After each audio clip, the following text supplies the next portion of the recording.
The word authentic is ruining everything, and more specifically food. I hate the word authentic or authenticity or like whatever in most cases when it refers to food. Honestly though, who cares if a food isn't authentic as long as it tastes good and like the person's not claiming, oh, this is authentic, whatever, when it clearly isn't. It doesn't matter. As long as it tastes good, I'll eat it. Just a side note, a while back, I made a video about tomatoes and then Italian culture and whatever, right? People were like, oh, tomatoes can't be part of the Italian culture. Tomatoes are from the Americas. Italians didn't have that. I'm sorry, but that is the stupidest logic I've ever heard. If that's the case, okay, well, I guess all of Asia can't use chili peppers. Thai food? Bye. Korean food? Bye. Chinese food? Bye. Japanese food? Bye.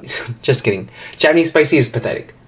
Anyways, all of Asia can't use chili peppers anymore. Any Asian dish that uses chili peppers, any Asian dish that is spicy, not authentic. Okay, I guess Ireland can't use potatoes. I guess potatoes aren't a big part of Irish culture. Okay, and going back to America, no beef, no pork, no rice. You're stupid. Come on, please. Come on. Come on.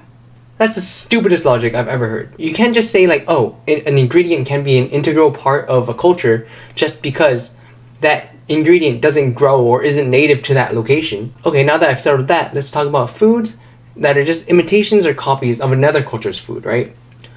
Who cares? If it tastes good, I'll eat it, right? And sometimes it even tastes better. I get it, right? If I'm like passing on this like really crappily made taco and being like, oh, this is the most authentic Mexican taco you've ever seen in your life, right? Then you're like, or like, oh, I discovered tacos, right? Then you'll be like, that's not right, right? I get that, right? But then if I say I make this taco and I think it tastes pretty good, you want to try it, and if it does taste good, you'll be like, oh, you made a taco that tastes good, even though it's not authentic. Who cares? I'll still eat it because it's delicious. There's a saying that is, imitation is the highest form of flattery. We're not trying to steal it maliciously, right? We tasted it before, right? The person who wants to copy that dish, they tasted that dish before, and then they're thinking, I want to taste it again, so I want to imitate it, even though I don't have the same know-how, I don't have the same ingredients. I'll try my best and try to imitate that taste that I've tasted once before. And like, I don't understand what's wrong with eating that, right? Like, I have some like there's some Chinese people I know, right? And they'll be like, I'll never go to Panda Express because it's not authentic. Who cares? Motherfucker, who cares? Right? Okay, I see you going to Chipotle. You eating authentic Mexican food? You going to Olive Garden? What is that, authentic Italian food? Come on. Anyways, I came up with 5 dishes that have really heavy influence from another culture and are not technically like authentic, right? But in my opinion, they taste just as good or even better sometimes as that original dish. So number 5, Portuguese baked rice, right? Hong Kong style Portuguese baked rice. I mentioned this dish like once every like 3 videos. This is such a good dish, and if you haven't had it yet, go to your closest Hong Kong cafe and look for this dish, because sometimes they don't have it, but it's basically just like, sometimes it's fried rice under, right? And then they'll layer like a scoop of like coconutty, like some type of like almost like a curry, right? But it's not a curry, right? So it's like a coconut milk base, like chicken dish usually, and there'll be like bell peppers and potatoes, and it's super fragrant because of all the coconut in it, and it tastes so good. It's so creamy. Oh my goodness, every time I talk about it, so like, are you saying that dish shouldn't exist, that I can't eat it just because it's not authentically Portuguese, right? No, I'm gonna eat the heck out of that because it's delicious, right? And I don't care about your authenticity, and anyone on their high horse talking about authenticity is stupid, right? Next thing, Korean style jjajangmyeon. Okay, right? For those who don't know, there's Korean style jjajangmyeon, right? Which is Korean Chinese food, right? In the same way, like, I guess in the same way Panda Express is American Chinese food, right? So Korean jjajangmyeon, and then there's Chinese jjajangmyeon. Let's be honest. If you've ever had both, in my opinion, right? Don't get butthurt. In my opinion, Chinese jjajangmyeon is a dry piece of crap compared to Korean jjajangmyeon. Korean jjajangmyeon is like, it's like saucy, right? There's a lot of onions and meat, right? And it's like, it's flavorful. The noodles, like the sauce clings to the noodles. And there's like that Korean pickled daikon that you eat afterwards to scrape up all the sauce and then like spoon it into your mouth. It is so much better. And sometimes to put like a fried egg on top of the Korean jjajangmyeon. Korean style jjajangmyeon is way better, in my opinion, than Chinese jjajangmyeon. Like, no contest. It's just dry. Like, Like you must. There's barely any sauce and like, meh, in my opinion. Number 3. These are all my opinion, right? So don't get butthurt. Please don't get butthurt. Okay, number 3. Cantonese style Peking duck versus Beijing like authentic style Peking duck. Peking duck is actually really difficult to make. So yes, I get it. So Cantonese Peking duck is not even Peking duck, because the way that they make it, honestly, like Cantonese Peking duck is usually just roast duck and they sell it as Peking duck.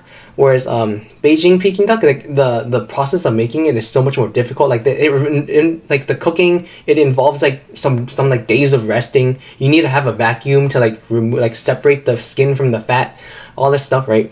But the reason why I like Cantonese style Peking duck over Beijing style Peking duck is, one, I prefer the bun. It's a fluffy like Asian style steamed bun, as opposed to the original style. They just use like a flat wrap, right? And like I prefer my food to be warm. So then like the fluffy bun, it really makes you feel warm and like soft inside, right? As opposed to just like the flat wrap. But also Peking duck, when it's the way they serve it in Beijing is it's usually just the skin and a little bit of fat.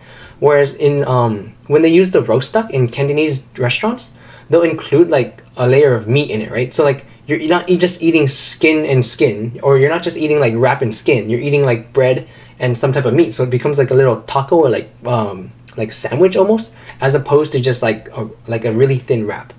So those are my reasons why I like Cantonese style Peking duck over Beijing style Peking duck, even though Beijing style Peking duck warrants the price of being like it's usually more expensive, a lot more expensive, because of the labor intensity of the dish. Number 2, my favorite sandwich ever is not authentic, according to some people, the Vietnamese banh mi, right? The banh mi, it uses a Vietnamese baguette, because where did they get their influence? Because like French colonized Vietnam for some time, right? But like, in my opinion, the Vietnamese baguette is the best sandwich bread or sandwich roll, whatever you want to call it, in existence. It's like crispy and like, of course, if it's made correctly, right? Of course, right? It's like crispy. It's not too hard. The baguette, like you could like give someone a concussion with it, but like the Vietnamese baguette, it's crispy almost, but it's also like hollow. So like it's really airy, right? I honestly think that soaks up flavor so well. All the stuff inside is like perfect melding of like the Vietnamese mayonnaise. There's pad thai in it. If you've never had a banh mi, I can't even explain how good it is, right? The Vietnamese banh mi, the Vietnamese baguette, in my opinion, works so much better for that banh mi sandwich than the original version of the French baguette. And the mayonnaise, in my opinion, the Vietnamese mayonnaise bowl, I think it's called, so much better than the original mayonnaise, in my opinion, right? Oh, we can also talk about QB versus original mayonnaise too, but of course there's different like applications, right? So like in grilled cheese, I'd probably use regular mayonnaise, but like, and the last freaking thing, right? My favorite bun ever, favorite bun ever, Hong Kong bolo bao or pineapple buns. So I tried like Googling to find where it came from, because it obviously wasn't like Hong Kong, right? Like Hong Kong didn't have that idea first, right? Some people say it came from the Mexican concha, which it kind of makes sense, right? They look so similar. Here are 2 pictures: Hong Kong bolo bao or pineapple bun versus the concha.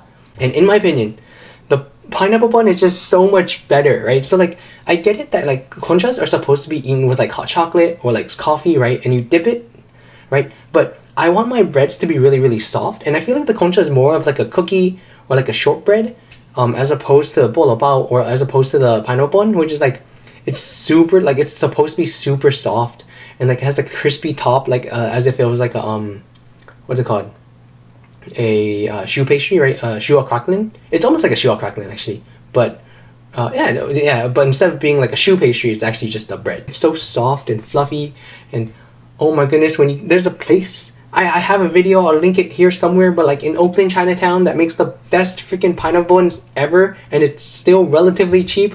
It used to be 15 cents and now it's like 45 or 50 cents, but it's still cheaper than like some places that's like $1.50, which is like, come on man, it's a bolo bao. Anyways, rant aside, bolo bao isn't like, they're taking inspiration from what this article says, from Mexico or like some Latin American country, the concha, but in my opinion, they created something that tastes even better. Again, my opinion.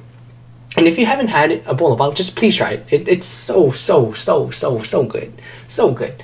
Yeah, so bolo bao is like my favorite bread ever, and it's not authentic, right? But like, are you saying that you can't eat that because it's not authentically Mexican now? Because it's not authentic, like it's not that culture's food because they imitated, they tried to copy from someone else?